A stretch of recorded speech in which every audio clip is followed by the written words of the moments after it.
আজ আমরা যে জায়গাটা এসেছি সেই জায়গাটা এলে না সত্যি সত্যি সবার মন ভালো হয়ে যাবে।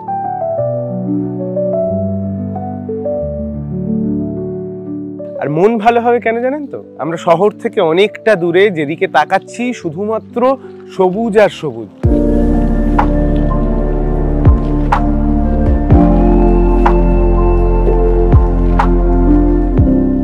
ন্যাশনাল হাইওয়ের ওপর দিয়ে যখন আমাদের গাড়িটা আসছিল সত্যি সত্যি মনটা ভালো হয়ে যাচ্ছে।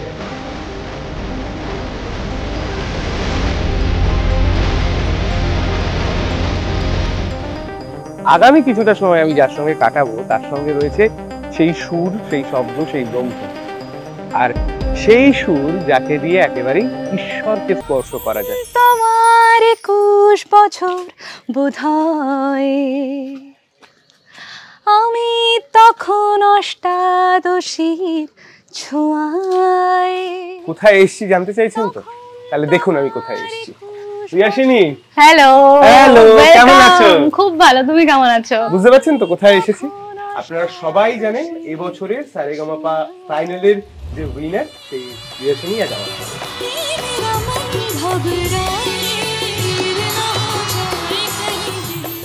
বলো কেমন আছো? খুব ভালো আছি, তুমি কেমন আছো? আমি আনন্দে আছি, হই হই করে আছি। আর সবচেয়ে বড় কথা, এখন কিভাবে সময় কাটাচ্ছো? সময় তো খুব আনন্দে, ফ্যামিলির সাথে অনেকদিন বাদে বাড়ি এসেছি, তো এখন খুব আনন্দে একদম হই হই করে কাটাচ্ছি, খুব মজা করে। আচ্ছা, কোথাও কি মাধ্যমিক পরীক্ষার রেজাল্টের সঙ্গে এই ভাইব্রেশনটার একটা মিল আছে? মাধ্যমিক উচ্চ মাধ্যমিক দুটোরই অ্যাকচুয়ালি, মানে ওই উচ্চ মাধ্যমিকের রেজাল্ট বেরোনোর আগে ধরো ল্যাপটপে বা যেখানেই দেখতাম রেজাল্ট, সেখানে সেই রেজাল্টটা আসার আগে যে একটা ধিক ধিক করতো, তো সেম হয়েছিল অ্যানাউন্সমেন্টের আগে আমাদের উইনার বা যা কিছু আমাদের ফার্স্ট সেকেন্ড থার্ড অ্যানাউন্সমেন্টের আগে, সেই তার থেকে আরেকটু হয়তো বেশি, কারণ গান বাজনা নিয়ে আমি চিরকালই খুবই সিরিয়াস, তো তখন আরেকটু বেশি ওর জন্য এক্সাইটমেন্ট বলো বা একটা ভয়, নার্ভাসনেস, সমস্ত কিছু অনেক বেশি কাজ করেছিল। তোর এই জায়গাটা আমার এসে খুব ভালো লেগেছে। আমরা কি একটু নেচারের মধ্যে গিয়ে কথা বলতে পারি? অবশ্যই, তাহলে চলো সেখান থেকেই শুরু করি। চলুন, আসুন আপনারা।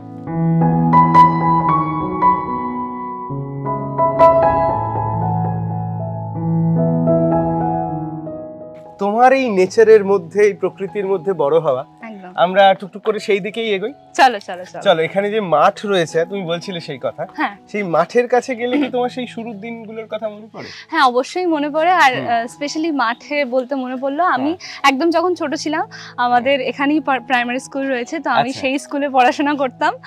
মানে ক্লাস 1 থেকে 4? হ্যাঁ, ক্লাস 1 থেকে 4। আমরা কোন দিকে যাব বলো তো? সোজা সোজা। আচ্ছা, সোজা চলো। তো এবং শুরুর দিকে স্কুলে আমি যখন যেতাম, তখনের থেকে এখন তো অবশ্যই একটা বড়সড় পরিবর্তন এসেছে স্কুলেরও, তো চলো সেদিকেই যাওয়া যাক। এবং আচ্ছা, এই যেতে যেতে শুরুতেই যদি এই পথ দিয়ে যেতে যেতে গুনগুন করে কিছু তোমার কাছে শুনতে চাই, কি গাইবে? আমি যেহেতু বাংলা গান খুব পছন্দ করি, তো আরতি মুখোপাধ্যায়জির গাওয়া একটি বাংলা গান শোনাই। একদম, হ্যাঁ। তখন তোমার 21 বছর বোধহয়, আমি তখন অষ্টাদশীর ছোঁয়ায়। তখন তোমার 21 বছর বোধহয়, আমি তখন অষ্টাদশীর ছোঁয়ায়। 21 বছর, অষ্টাদশী, সবটা মিলেমিশে একটা প্রেমের পরিবেশ। আচ্ছা, যে জায়গাটাতে শুরু করলাম, যে একটা তো শুরু আছে, সেই শুরুটা কিভাবে হয়েছিল? কখন বুঝলে যে এই প্রথম প্রেমটাই গানটাকে ভালোবেসে ফেলেছি? অ্যাকচুয়ালি প্রথম প্রেম হিসেবে, মানে আমি গান বাজনা ছোট থেকে খুব ভালোবাসতাম, কিন্তু ওই যে রেওয়াজ করতে বসবো অথবা সেই সিরিয়াসনেসটা আমার প্রথম থেকে আসেনি, ওটা আসতে একটু সময় লেগেছিল। এবং ওটাকে আনার পেছনে আমার মায়ের ভূমিকাটা অনেকখানি বেশি। এবং প্রথম থেকে যদি শুরু করি, তো আমি সারেগামাপার অডিশন যখন দিতে যাই, তখন আমি গান শেখা সেভাবে শুরুও করিনি। এবং তার আগে আমরা সারেগামাপার, আমি আমার বাবা মা আমাকে নিয়ে সারেগামাপার ফিনালে দেখাতে নিয়ে গেছিল, তো তখন থেকে আমার একটা মনে ইচ্ছা জেগেছিল, টিভিতে সবাইকে দেখতে খুব ভালো লাগছিল, তো আমার একটা ইচ্ছা জেগেছিল যে চলো সারেগামাপায় অডিশন তো দেওয়া যাক, যা হবে হবে। তখন ছোট ছিলাম, অত কোনো এক্সপেকটেশন ছিল না, জাস্ট যাওয়ার একটা মজা। তো সেই আনন্দ আনন্দটা নিয়েই অডিশন দিতে গিয়েছিলাম এবং সেখানে গিয়ে খুব স্বাভাবিকভাবে তখন গান বাজনা শিখি না, তো চান্স পাইনি, ফার্স্ট রাউন্ডে এলিমিনেট হয়ে গিয়েছিলাম। কিন্তু ওই ভাইব্রেশনটা অ্যাট্রাক্ট করেছিল একদম, ভাইব্রেশনটা ভীষণ ভাবে, এবং আমাকে ছোটবেলা থেকেই না এই জিনিসগুলো গান বাজনা বা একটু টিভির ওই লাইট বা সাউন্ড আমাকে এগুলো খুব অ্যাট্রাক্ট করে। তো আমার তার জন্য আমি গিয়েছিলাম অডিশন দিতে, তো তখন সিলেকশন হয়নি, কিন্তু আমার দিদার সাথে আমি গিয়েছিলাম। এবং স্পেশালি ওই দিনের আরেকটা ঘটনা বলি, ওই দিন কিছু পরীক্ষা চলাকালীন মানে চলার কারণে এতটাই ভিড় ছিল, আমরা ব্যারাকপুর স্টেশনে আমাদের ব্যারাকপুরে অডিশন হয়েছিল, তো ব্যারাকপুর স্টেশনে নামতে পারিনি। আমরা এতটাই ভিড় ছিল, আমরা শিয়ালদা চলে যাই, সেখান থেকে আবার ট্রেনে করে আমাদের ব্যারাকপুর রিটার্ন আসতে হয়। তো সেই তখন তো আমি ছোট ছিলাম, কান্নাকাটি শুরু করে দিয়েছিলাম যে হ্যাঁ অবশ্যই অডিশন হয়েছিল, কিন্তু অডিশনে খুব স্বাভাবিকভাবে আমি চান্স পাইনি। কিন্তু আমার দিদাকে সেখান থেকে, আমার সাথে আমার দিদা যায়, তো সেখানে গিয়ে আমি ললিত কলার নাম্বার পাই, মানে যেখানে আমার গান শেখা। তো সেখান থেকে বাড়িতে এসে তারপরে ধীরে ধীরে মাও যোগাযোগ করে ললিত কলায়, এবং আমাকে মা বলে দেয় যে তোমাকে এত দূর নিয়ে যাওয়া হচ্ছে গান শেখানোর জন্য, তা আমি যদি দেখি রোজ একদম নিয়মিত রেওয়াজ বা রেগুলারলি একদম সমস্ত কিছু মেনটেন করে না করলে আমি কিন্তু পরের সপ্তাহ থেকে গানের ক্লাস মানে মা প্রথম থেকে খুব স্ট্রিক্ট ছিলেন। এবং সেটা নিয়ে সারেগামাপা যারা দেখেছেন তারাও হয়তো জানেন যে আমার মাকে নিয়েও অনেক মানে গল্প আমি বলেও ছিলাম আমার মায়ের কিছু ঘটনা, যে মা আমার সাথে এতটাই স্ট্রিক্ট ছিল, নইলে হয়তো আজকে এই রেজাল্টটা পেতাম না আমি। তখন তোমার 21 বছর বোধহয়, আমি তখন অষ্টাদশীর ছোঁয়া। আমি যে জায়গাটা চলে এসেছি, তুমি সেই মাঠের কথা বলছিলে এবং তোমার ছোটবেলা, ঠিক ওইদিকে তোমার স্কুল, একদম আনন্দ মার্গ প্রাইমারি স্কুল। এখানে ছোটবেলা কেটেছে? এখানটায় পুরো ছোটবেলা কেটেছে। এখানে টিফিন খাওয়া, মাঠে বসে বন্ধু বান্ধবদের সাথে ওই দেখো দোলনাটা, ওইখানে গিয়ে দোলনা চড়া, স্লিপে চড়া, এই সমস্ত কিছু খুব আনন্দে মজা করে কেটেছিল। তো তখনও তো মিউজিকের সঙ্গে আলাপ হয় না, তখন অ্যাকচুয়ালি মিউজিকের সাথে আলাপ হয়নি। মিউজিকের সাথে আমি ক্লাস 5 এ যখন পড়ি, হ্যাঁ আলাপ তো অবশ্যই হয়েছিল, কারণ আমার ফ্যামিলিটা পুরোপুরি গান বাজনার ফ্যামিলি। কিরকম একটু বলো? আমার বাবা অক্টোপাইড প্লে করেন, আমার বাবা মিউজিশিয়ান, প্রফেশনালি মিউজিশিয়ান উনি, এবং আমার মা ছোটবেলায় নাচ শিখতেন, কিন্তু আমার মায়ের নাচটা, আমার মায়ের বিয়ের পরে আমার মায়ের নাচটা একদমই স্টপ হয়ে যায়। তো কিন্তু কোথাও একটা স্বপ্ন ছিল যে মেয়ের মধ্যে দিয়ে কিছু, তো মায়ের স্বপ্নটা এটাই ছিল পুরোপুরি ভাবে যে আমি যে স্বপ্নটা পূরণ করতে পারিনি, যেটা স্টপ হয়ে গেছে, সেটা যেন আমার মেয়ে পুরোপুরি ভাবে ফুলফিল করতে পারে। তো সেই ব্যাপারটা মায়ের মধ্যে ছিল, তার জন্য আমার মধ্যে যে জেদটা এসছে গান বাজনা নিয়ে কিছু করার, নিজের প্রতিষ্ঠিত হওয়ার, সেটার পেছনে আমি সবসময় আমার মায়ের ভূমিকা সবসময় স্বীকার করব। মা তো স্ট্রিক্ট ছিল, সেটা তো শুনতেই পেলাম, বুঝতে পেলাম। এবং এই যে গ্রো আপটা কিভাবে হচ্ছে একটু আমাকে একটু বলো যদি, মানে এত দূর থেকে কলকাতা কমিউনিকেট করা।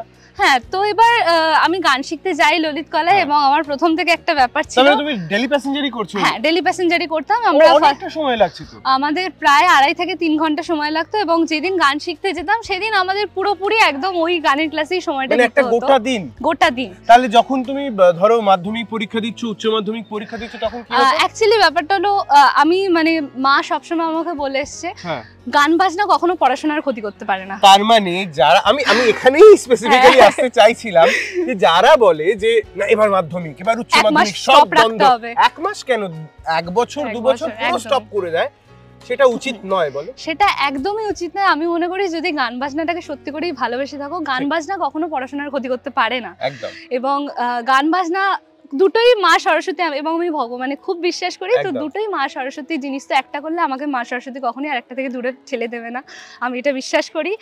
এবং মা আমাকে সবসময় বলেছিল তুই গান বাজনার পেছনে তোর হাতে 24 ঘন্টা সময় আছে, তুই যদি ঘুমের থেকে 3 ঘন্টা এদিকে নিয়ে এসে গান বাজনা করিস, গানের রেওয়াজ করিস, তো বাকিটা যদি পড়াশোনা করিস তাহলে তুই ভালো রেজাল্ট করবি। এবং আমার বাবা মা, আমিও ছোটবেলা থেকে পড়াশোনা যে খুব পছন্দের সেটা না, মানে আমি ছোট থেকে গান বাজনাটাকে খুব ভালোবেসে করি, গান বাজনাটাই একদম মন দিয়ে নিজের থেকে করি। এবং পড়াশোনাটা আমি অবশ্যই আমার একটা মানে আমার মধ্যে সেই ব্যাপারটা আছে যে হ্যাঁ করতে হবে, মানে একটা লেভেল অবধি আমাকে পড়াশোনা করতেই হবে, তো আমি সেটা করব। এখন কি চলছে পড়াশোনা? এখন আমি মাস কমিউনিকেশন নিয়ে পড়ছি, জার্নালিজম নিয়ে পড়ছি মহারাজা মনীন্দ্রচন্দ্র কলেজে। আচ্ছা, বেশ। আচ্ছা, এই স্কুলের সামনে দাঁড়িয়ে আছি, তো আমার খুব মনে হচ্ছে, এই তুমি বললে ঈশ্বরে বিশ্বাসী, এখনো কি সরস্বতী পুজোর আগে কুল খেতে ভয় পাও? আমি আর আমার একটা ব্যাপার, আমি প্রচন্ড মানে স্যাক্রিফাইস করে এসেছি ছোটবেলা থেকে, তো আমার টক বা ঠান্ডা এই সমস্ত জিনিস থেকে আমি পুরো দূরে থাকি, আমি খুব একটা খাই না, কুল আমি খাই না সেভাবে বলতে গেলে। তো ফুচকার টক জল বা এই সমস্ত কিছু আমি ভালোবাসি। আমি ফুচকা খেতে প্রচন্ড ভালোবাসি, কিন্তু সেটা জল ছাড়া, এবং সেটাও খুবই কম, মানে বছরে হয়তো 2-3 বার এরকম। আচ্ছা, তোমাদের স্কুলের সামনে এসে দেখছি যে দেখো মানে পুরো স্কুলটাই চেঞ্জ হয়ে গেছে, একদমই তাই।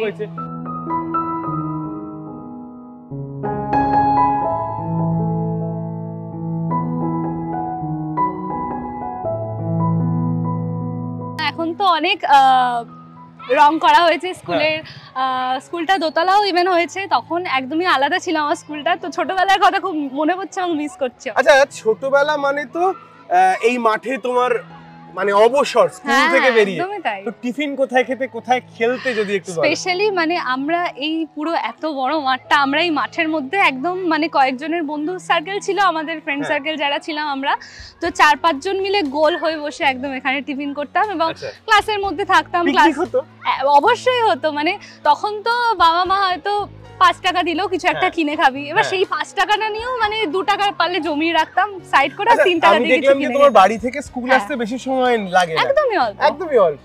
তো স্কুলের ঘন্টা বাজলে নিশ্চয়ই বাড়ি থেকে শুনতে পেতে অবস্থা। তো কখনো টিফিনে বা দুপুরবেলা স্কুল থেকে বাড়িতে গিয়ে ভাত খাওয়ার কোনো রেওয়াজ ছিল না? না, সেরকম কখনোই ছিল না। এবং স্কুলে যেটুকু টাইম থাকতাম, আমার প্রথম তো মানে আমি স্কুলে এসে খুব কান্নাকাটি করতাম। তারপরে যখন বন্ধু বান্ধব কিছু হয়ে গেল, তারপরে তো জানোই ইয়ার্কি আড্ডার মধ্যে থাকতাম, তো খুবই ভালো লাগতো, তখন বাড়ি যাওয়ার যেন মানে মন করতো না। ছোটবেলার কথা যখন হচ্ছে তখন একটা কথা বলি, কিছু কিছু মানুষ থাকেন, শিক্ষক শিক্ষিকা, যারা দাগ কেটে যান সারা জীবন। একদম তেমন কিছু কথা যদি বলো। আমি আমার ক্লাস 10-11-এ আমি পড়েছি চাকদার রামলাল একাডেমিতে।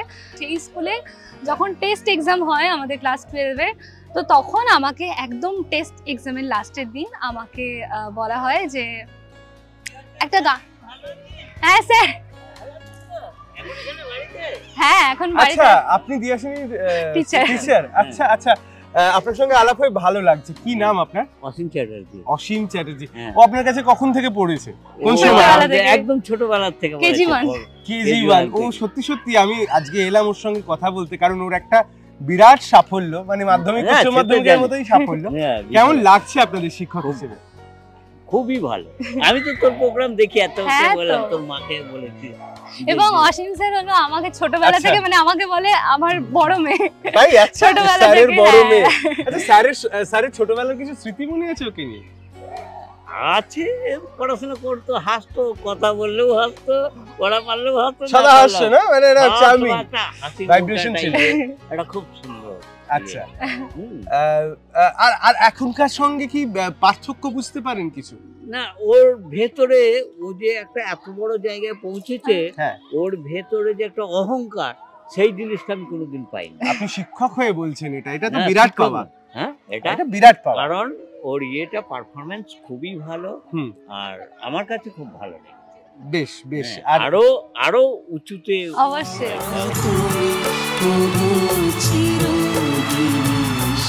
আমারই আরেকজন শিক্ষক। আচ্ছা, নমস্কার স্যার, আপনার নাম? আমার পার্থ সাহা। আচ্ছা আচ্ছা, আমি ওর অনুষ্ঠান মানে মিস করি না।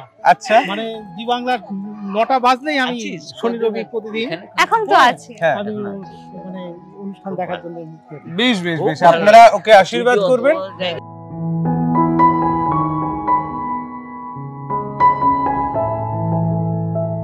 দেখো, উপরি পাওনার পর উপরি পাওনা, স্যারদেরকে পেয়ে গেছি এবং তোমার সেই প্রাইমারি স্কুলের সামনে আমরা একটু ভেতরটায় যাই, সেই ফিলটাকে একটু চাই। আচ্ছা, এই জায়গাটা কি ছিল তোমাদের? যদিও এখন অনেক পরিবর্তন হয়েছে, এখন অনেকটা পরিবর্তন হয়েছে। এখানে আমাদের টিচার্সদের রুম ছিল, আর সরি এইখানটায় আমাদের প্রেয়ার হতো, এবং এখানে তো ক্লাস একের পর এক রয়েছে। প্রেয়ারে কি গান হতো? সেখানেও গান। আচ্ছা, জাতীয় সঙ্গীত। জাতীয় সঙ্গীত। আচ্ছা, আমরা আরেকটু এদিকটা এগোই। দেখো, এখানে মঞ্চ হয়েছে দেখতে পাচ্ছি। হ্যাঁ, নতুন মঞ্চ। হ্যাঁ, একদমই তাই। এগুলো আমি যখন শিখতাম, এগুলো আমি যখন পড়তাম স্কুলে, তারপরে এগুলো সমস্ত কিছু হয়েছে। স্কুলের ভেতর ঢুকলে ওই একটা গানের কথা মনে পড়ে, বন্ধু চল বলটা দে। বন্ধু চল বলটা দে। একদম। তো সেই রকম ছোটবেলার বন্ধুদের কথা কিছু মনে পড়ে? আর ছোটবেলায় তো বন্ধু এবং তাদের সাথে এখনো দু একজন এরকম রয়েছে যাদের সাথে এখনো খুব ভালো বন্ডিং রয়েছে। আচ্ছা। তো অবশ্যই মনে পড়ে, টিফিন টাইমের কথা মনে পড়ে, ক্লাসে সমস্ত মেমোরি গুলো কিছু কিছু করে আসে, খুব ভালো লাগে। এবং অনেক দিন বাদে আমি স্কুলের ভেতরে ঢুকলাম, তো আজকে অবশ্যই একটা অন্যরকম ফিল হচ্ছে। সত্যি সত্যি এই গন্ধটার মধ্যে কোথাও একটা মাদকতা আছে। একদমই তাই। ছোটবেলাকার স্মৃতি জড়িয়ে রয়েছে, যদিও স্কুল পরিবর্তন হয়েছে কিন্তু স্কুল তো স্কুলেই থেকে যায়। একদমই তাই। ছবি, রং মশাল, স্কুল ছুটি, হজমিরা, রূপকথার। নমস্কার, আপনি বোধহয় এই স্কুলের প্রধান শিক্ষক মহাশয়। নমস্কার স্যার। নাম আপনার স্যার? তাপস দাস। তাপস দাস। আচ্ছা, কেমন লাগছে ওর এই সাফল্যের, এই যে সারেগামাপা ফাইনাল জিতে এসেছে, আপনাদের স্কুলের মুখ উজ্জ্বল হয়েছে, গ্রামের মুখ উজ্জ্বল হয়েছে, এবং সবচেয়ে বড় কথা এই এলাকা, কেমন লাগছে স্যার? মানে আপনাদের সন্তান তুল্য, ছাত্রী তো সন্তান তুল্য। ছোট্টবেলায় ছিল, স্কুলগুলো কোকড়া কোকড়া ছিল, দুষ্টুমি করে ঘুরে বেড়াতো, ছুটে ছুটে বেড়াতো। হ্যাঁ, তখন টিভিতে দেখি, তখন তো খুব ভালো লাগে। ভালো না, ভাষায় প্রকাশ করা যায় না। তখন ওই একটা কথা মনে পড়ে যায় না যে আমাদের স্কুলের মেয়ে এত বড় জায়গায় গেছে, একটা নিজেদের মধ্যে একটা সেই আন্তরিকতা, একটা গর্ব। ছোটবেলাকার তো মানে যেহেতু একদম ছোটবেলায়, আর আপনাদের হাতে পিঠে করেই মানুষ হওয়া, একদমই। তো আমরা মার সঙ্গে পরিচয় ছিল, মা তো খুব ভালো নাচ করতো, এলাকার সবচেয়ে ভালো ড্যান্সার ছিল, মা নাচ করতো খুব ভালো। আমাদের স্কুলে কালচার ফাংশন গুলোর সময় তো মা তো নাকি নাচ করে দিত, বাচ্চাদের নাচ করে দিত। স্কুলের স্যারদের অসংখ্য ধন্যবাদ। আমরা এবার একটু অন্যদিকে যাই, চলো। বাই স্যার, ভালো থাকবেন।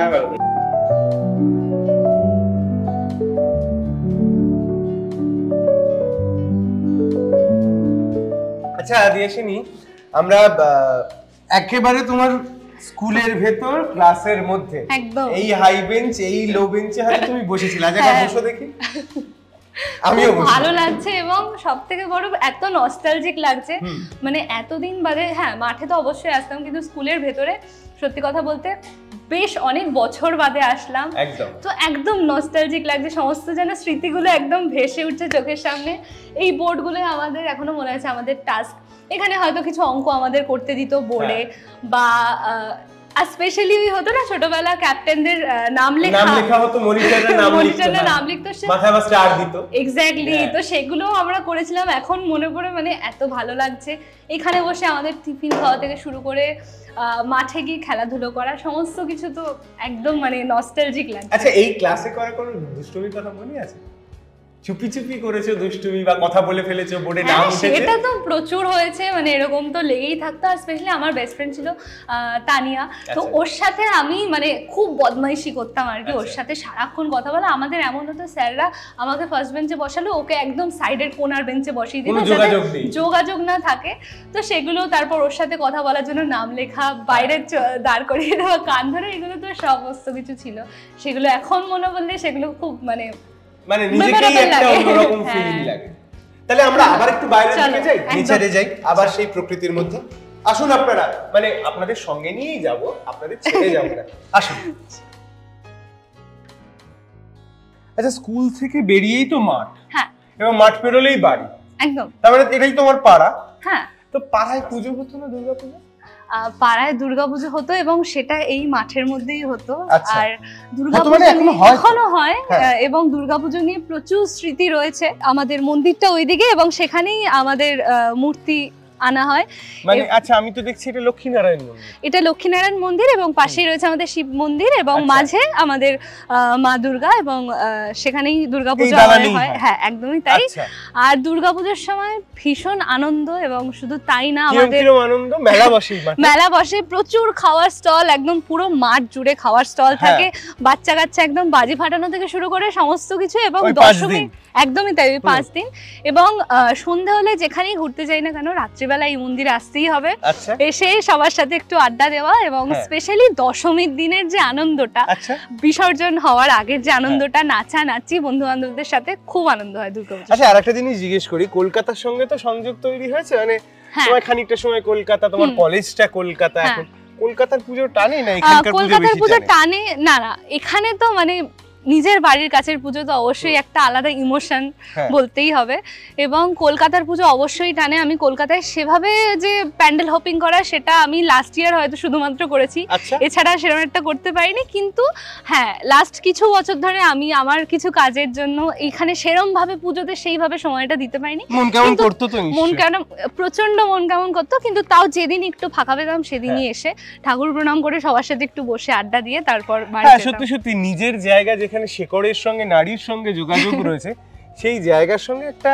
একদমই তাই যুক্ত থাকতে পারাটা একটা অন্যরকম ব্যাপার। একদমই তাই, এবং পাড়ার সকলে এত সাপোর্টিভ, ছোট থেকে এত সাপোর্ট করে এসেছে সকলে, যার জন্য হয়তো আজকের যেটুকু অ্যাচিভ করতে পেরেছি সেটার পেছনে আমার পাড়ার সমস্ত লোকেদেরও প্রচুর অবদান, আমি প্রতিবেশীদের যে অবদান সেটা তো অবশ্যই আছে। একদমই তাই, এবং স্পেশালি তোমাকে বললে বিশ্বাস করবেন, আমার মাধ্যমিক উচ্চ মাধ্যমিক পরীক্ষা, ধরো যখন পরীক্ষা চলছে তখন সেরকম রেওয়াজে টাইম দিতে পারছি না, আমাকে পাশের বাড়ি থেকে বলতো যে কিরে তোর গলা শুনতে পাচ্ছি না কেন, গান করছিস না কেন, আমাদের কেমন লাগছে বলছে। আর লাস্ট পরীক্ষার দিন এরকমও, মানে আমার বাবা মায়ের মতো লাস্ট পরীক্ষার দিন আমাকে বলছে আজকের থেকে যেন তোর আবার রেওয়াজ শুনতে পাই, মানে হ্যাঁ নিশ্চয়ই, কারণ এটাই তো আমাদের কাছে অক্সিজেন, মানে আমরা যারা শিল্প সত্তাকে নিয়ে বাঁচি সেই শিল্পটাই আমাদের কাছে অক্সিজেনের মতো কাজ করে। আচ্ছা, এই ঠাকুর দালান দেখো, মানে আমার দেখেই মনে হচ্ছে এখানে একটা আটপৌরে সনাতনী ব্যাপার রয়েছে, এখানে কোনো স্মৃতি আছে? এখানে তো স্মৃতি ছোট্টবেলা থেকে আছে।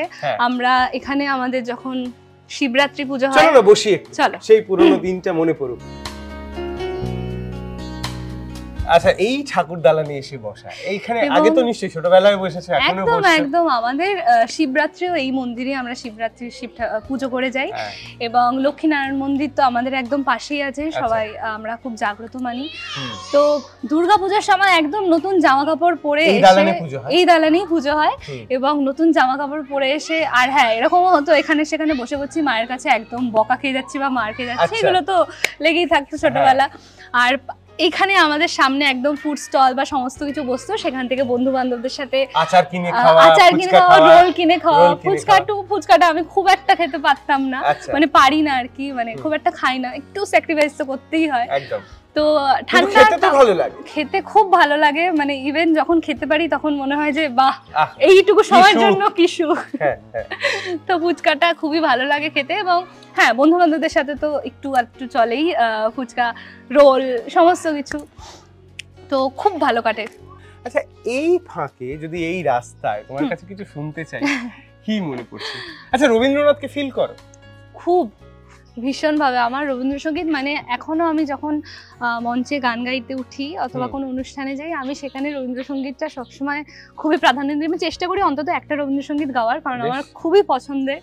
তো একটা অনুরোধ করি, হ্যাঁ একদম একদম চলো শোনাতে। আমারও পরানো যাহা চায় তুমি তাই, তুমি তাই গো, আমারও পরানো যাহা চায়, তোমা ছাড়া রে জগতে মোর কেহ নাই, কিছু নাই গো, আমারও পরানো যাহা চায়।